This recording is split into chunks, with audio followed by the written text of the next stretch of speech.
Moving on to the other side of the bracket, we have the Midwest Regional.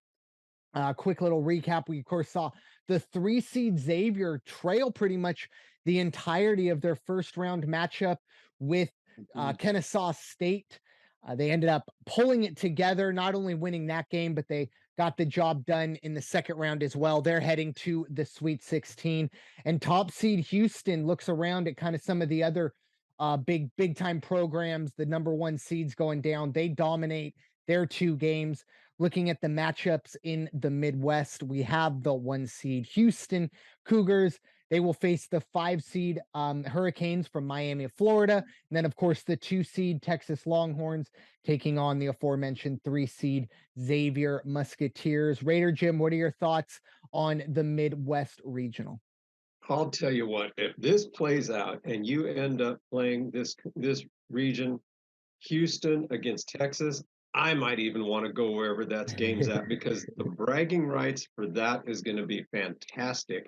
Houston is just playing some good ball. They only scored 63 points in their opening round game, and then they turned around and they put up 81 points against Auburn. So Yeah. obviously, Houston is there to play to win, and I'm not surprised because we've talked about them being at the top spot or close to the top spot since non-conference play. And so they have been probably the most consistent team this 2022-2023 season. Texas is really coming around though, and they're playing fantastic ball, taking on Xavier, who also, they didn't need to make a statement, but boy, they were just taking care of business. And they're playing some very, very good basketball themselves. That game is going to be a lot tougher for Texas than some people might think. Watch for Xavier to stay close, and you never know. Some good defense, they might end up moving on. But and then my other team that I had started watching probably midway through the season this year, and they just kind of hung around, and there was something about them, and that is the number 5 Miami Hurricanes. They are just playing good ball right now. Uh, that's going to be a good one. Houston, Miami, that's going to be fast. It's going to be the track meet, but I think Houston's just going to have enough to take that game and advance into the Elite Eight. Now, watch the over under. If you're going to bet on this one, you might probably want to look at the number, go over on this one because I think it's going to be high scoring. Yeah, a lot of speed, a lot of athleticism on the floor on display. These games will be played in Kansas City, which is a surprise to me. I would have thought, that with the top 2 seeds being Texas, but Kansas, I think it's determined well before the seeds come out. But that would have been a beautiful a game in Texas if we would have gotten that. But it will be in Kansas City instead. But Coach, what are your thoughts on the Midwest Regional? Yeah, my top team coming out of the Midwest, Texas, is still alive. I'm I remember what Rodney Terry did at Fresno State. He's a darn good coach.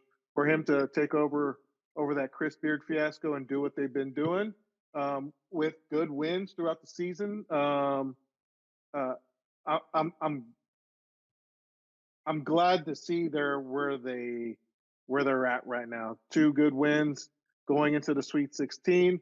Unfortunately, I wish they weren't facing Xavier.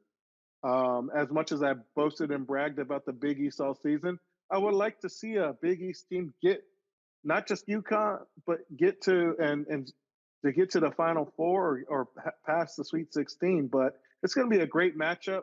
I think if Houston does get through Miami, who quietly won 2 rounds and they were slumping at the end of the year, even though they're the ACC regular season champs, they didn't come in on a hot streak and they put things together these last 2 games. Coach Larinaga has taken not only a George Mason team in the past, but also a Miami team well into the Elite Eight in seasons ago.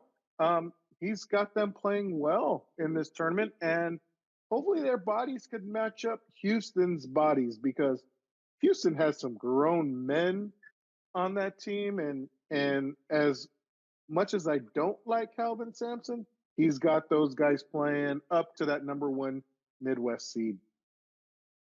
Yeah, it's going to be interesting for Houston going forward. Obviously, I know I doubted them going into it, but after what I've seen, the first 2 games of the tournament and now the way it's kind of shaping out. Oh boy, it's going to be a real good one. Hopefully, we do get that Houston versus Texas matchup, but you don't want to discount the other two teams.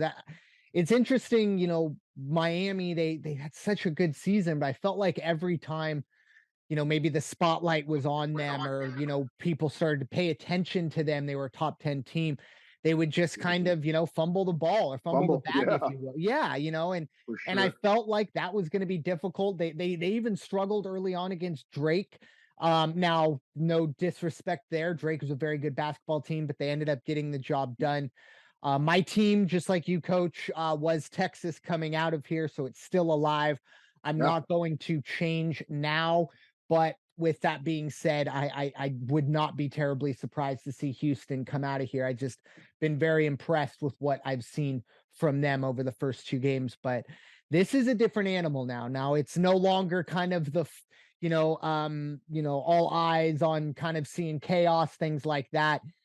Get to the Sweet 16 and the Elite Eight, all eyes are on your one game, and you want to go out and, this is when the nerves are really going to get to a lot of these guys, especially for Houston, which, is a program that at least this century hasn't been, looked at in this, under this microscope for a while since, of course, the Phi Slamma Jamma days. But one thing I know with this Houston team is they were talking about Sasser's hamstring or groin injury, and those things aren't easy to heal back. But I don't know what the his status was against Auburn, but man, that was a darn good win that they had. I didn't get a chance to watch it, but I keep hearing in the back of my head, "Oh, he's not 100%. He's not 100%," and that's their go-to guy.